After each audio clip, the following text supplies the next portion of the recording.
Some people find it really difficult to visualize exactly what Omnists mean when they say that all the different world views essentially have the same value. So today I'm going to compare God, the universe, and everything to the electromagnetic spectrum and try to fit some of our world views right into the middle of all that. For me, this is a perfect analogy because in my head, it's essentially what I see when I think of all these different concepts. Think about the spectrum for a moment. If you stretched the whole electromagnetic spectrum from one end of the United States to the other, one end being the ultraviolets and the other end being the infrareds, gamma rays, cosmic rays, all the way at the other end, what you and I can see, the visual spectrum, would only take up a few nanometers of width. Think about that for a minute. Now, to me, everything that we know, everything that we've come up with, be it science and philosophy, religion, all really comes somewhere in that little visual spectrum of the, well, let's call it the God spectrum. Today we're just going to talk about the general systems of belief. Now, I really wish I had some, I don't know, 10-year-old kid lying around who knew how to work graphics programs, but since I don't, I'm going to look like Glenn Beck for the next few minutes. Now here is kind of, like I said, a visual representation of what I see in my head when I think of all the different belief systems that we've come up with in the world. And again, this kind of represents what I consider to be the visual spectrum, what we thus far understand, and of course representing only a tiny, minuscule part of everything. At the very beginning, we have animism. Now, this is kind of a difficult concept for a lot of Western thinkers to wrap their minds around, but it's very prevalent in a lot of ancient cultures.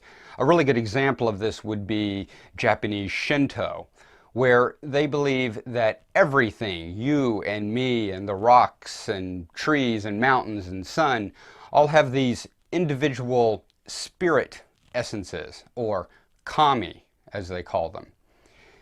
And I have to say individual spirit essences, or what we might call souls, because this is sort of the hairline difference between animism and pantheism. And there's a reason I put them on opposite ends of the spectrum here. Next we have polytheism. Polytheism is a concept most people are fairly aware of. Anyone who's ever studied Greek mythology, Roman mythology, Norse mythology is aware of this idea where we've sort of anthropomorphized or deified all these different aspects of nature or human behavior. So you had a god of war and a god of beauty, a god of love. Next we have trimonotheism. Now this is a term I use because there needs to be a bit of a distinction between what Christians call monotheism and other monotheistic religions call monotheism. Christians have this Trinity concept where you have a three-in-one God. They're three separate gods, but they aren't in any kind of conflict. So they essentially represent the same thing.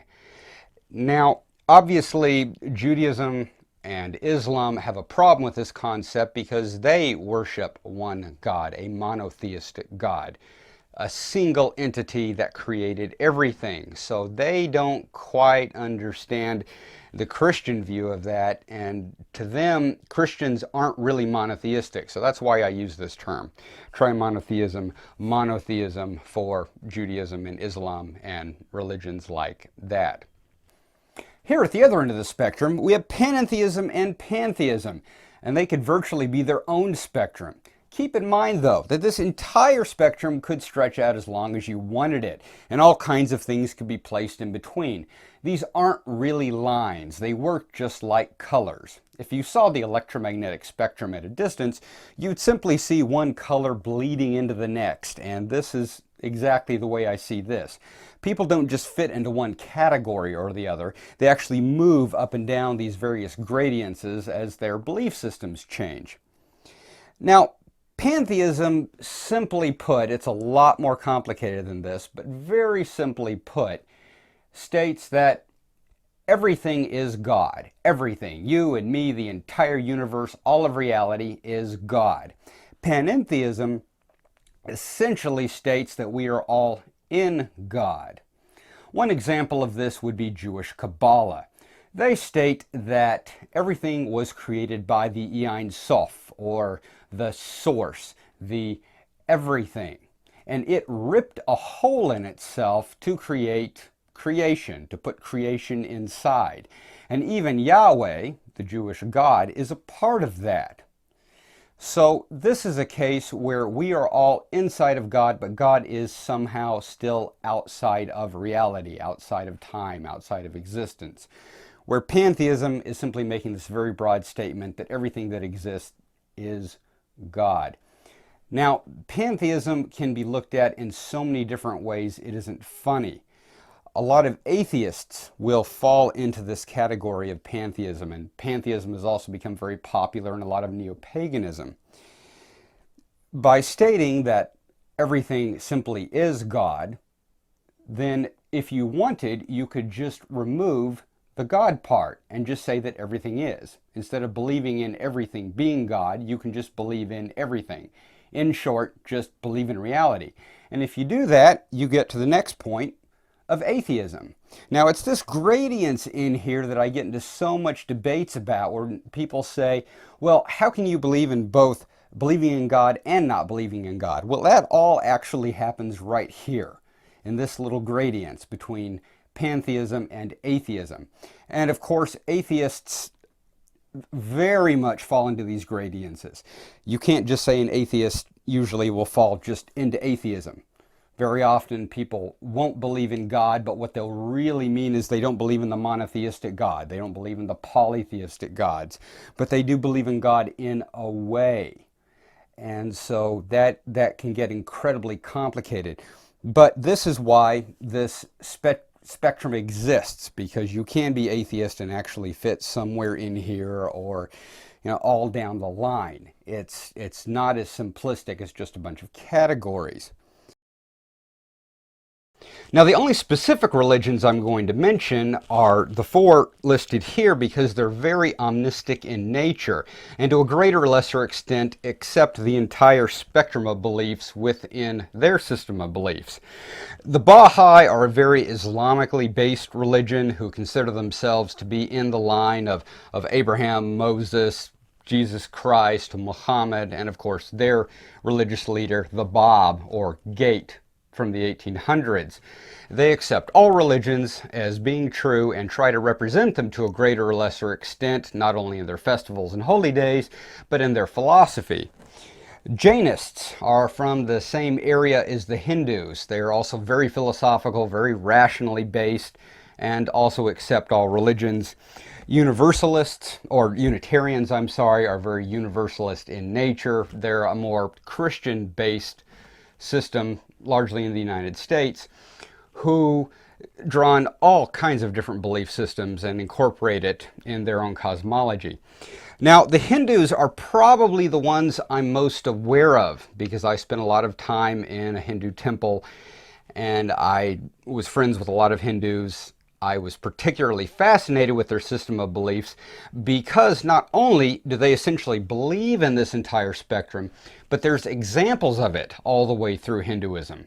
If you go to India and you go into the more rural areas where you have the more folk type religions, you still get animism. Hinduism is so old that you still have people believing in those older systems of religion. Polytheism, obviously anyone who knows anything about Hinduism knows they've got a lot of gods, hundreds and hundreds of gods. Even though at a higher level, or should I say the priests philosophically believe that at a higher level, all of these polytheistic gods are emanations of the monotheistic God, or their Brahma, and all the different names that Brahma has. So animism and polytheism are just kind of emanations of the monotheism. Trimonotheism, they also have that. Their concept is a little bit different than the Christians. even though they do have this triple God, but it's more of a dynamic. Brahma creates, Vishnu sustains, Shiva destroys. And this is a dynamic that permeates just about every aspect of Hinduism. It's, like I said, it's a little bit different than the Christian trimonotheism, but it's still essentially the same idea. They are all three aspects of the one God, of the monotheistic God. So you can really see in their religion how these steps kind of build, how animism is really just a manifestation of the polytheism. Polytheism is just a manifestation of the next and of the next and of the next. Panentheism and pantheism are both concepts that are very prevalent in Hinduism, and the priests believe at higher levels in these concepts. They go beyond the simple monotheism up into the we are all one, everything is the same thing, everything is God, all of existence is an illusion, and on and on and on. I will certainly be doing a whole video or two just on Hinduism. And atheism is certainly represented as well. It's considered to be one of the more difficult paths, but it's a path in Hinduism. So they really do represent this entire spectrum within their single belief system. And not only that, but they don't consider any of these to be above the other. They all consider them to essentially be the same. Okay guys, I hope that gave you an idea, at least visually, how Omnism works. This is something I've been wanting to do for a long time, and I don't know why I didn't just do this at the very beginning. But to me, this is, as I said before, what I see in my mind. Hopefully it'll give you something to see in your mind. It isn't the only way to see this. It's just one perspective, one way of looking at all world religions and all different belief systems, and perhaps gives you a little more of an idea why I have to talk about things in such a broad way, because that spectrum is literally what I see in my head when I look at God. Hopefully this will spark some interesting discussions, some comments on this video. I certainly look forward to it. I am the Urban Omnist, and I really do appreciate all you guys watching. See you on the next one. And guys, please don't forget to support us as much as possible by clicking subscribe, liking us on Facebook and Twitter, and please, please, please, please, please send me those questions right at this address. Thank you very much. Again, I'm the Urban Omnist.